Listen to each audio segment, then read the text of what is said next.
ce n'est plus l'agent Wagner Ribeiro qui est à la table des négociations, c'est à présent le père et uniquement le père qui discute avec le Paris Saint-Germain. D'ailleurs, Antero Henrique et le père de Neymar, Neymar Senior, doivent se rencontrer dans les prochains jours pour essayer peut-être de s'entendre d'un point de vue contractuel. Le Portugais, justement, le directeur sportif du Paris Saint-Germain est Maxwell, qui gère complètement différemment le dossier Neymar.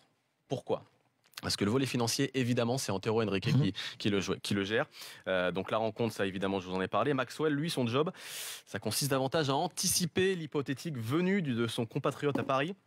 Comme par exemple l'intégrer évidemment au mieux dans le vestiaire. Le Brésilien réfléchit à comment accueillir Neymar dans les meilleures conditions possibles en prenant en compte les égos de chacun, puisqu'évidemment, si Neymar est amené, pourquoi pas, ça c'est encore évidemment hypothétique, à venir du côté du Paris Saint-Germain, il viendrait avec des émoluments conséquents, bien supérieurs à ce que peut gagner aujourd'hui un Thiago Silva ou un Edinson Cavani. Donc il y a forcément une gestion des égos à faire.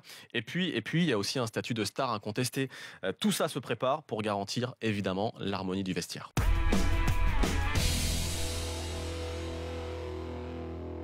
L'Inter, mais surtout Milan, revient fort sur le mercato des transferts, achète des joueurs connus, des joueurs comme Bonucci qui était un des leaders, un des symboles de la Juventus. Et surtout, Bonucci fait un choix fort de ne pas aller à l'étranger, mais de rester en Italie, oui, pour des raisons familiales, mais en Italie, il choisit Milan.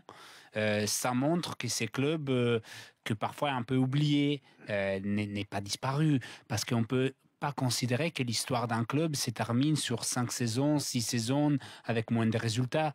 C'est un club qui a gagné 7 Coupes d'Europe, c'est le deuxième club derrière Real Madrid qui a plus gagné. C'est normal qu'il a une pile sur les joueurs. C'est l'aura. Oui, c'est l'aura. Après, aujourd'hui, tu as l'argent, donc c'est plus simple. Quand tu dépenses 200 millions sur un mercato, et c'est pas fini, parce que les rêves, c'était d'arriver à Belotti. Je le vois très compliqué quand même, l'arrivée de Belotti, parce que encore le président du Torino se montre très ferme dans les négociations. S'ils mettent Paletta et un autre joueur dans le lot. Tu vois, c'est compliqué. Tu dois négocier avec un montant financier, avec 50, 70 millions, et des joueurs, voire 3. C'est pas si simple. Donc, quand même, le Milan va faire une autre coupe de vent qui c'est probablement Kalinic, si c'est pas Belotti, c'est Kalinic. C'est un joueur qui marque beaucoup de buts en Serie A et ça fait monter le total du mercato à plus de 220 millions. C'est quelque chose d'incroyable.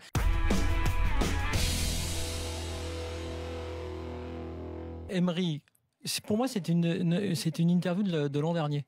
C'est-à-dire que cette interview-là, l'an dernier, j'aurais dit, pourquoi pas, le mec, il arrive, il dit pas, je vais faire ci, je vais faire ça, je vais changer, je vais machin. Mais maintenant qu'il a fait son année, qu'on a vu que justement, il a pêché par frilosité, parfois, pour bousculer son vestiaire, je prends tous les cas, Aurier qui ne change pas assez vite, pas un mot du style, ça c'est inadmissible. Une question qui toujours le côté, je ménage la chèvre et le chou, à part sur Ben Arfa, où là, clairement, ils l'ont mis de côté, c'est assez clair. Pour le reste, par exemple, sur le système. Sur le système, on lui tend une perche, le journaliste de l'équipe, en disant, voilà, c'est le moment pour changer de système et tout. Je sais pas. L'an dernier, les joueurs ont montré qu'ils appréciaient les joueurs, toujours les joueurs, la République des joueurs.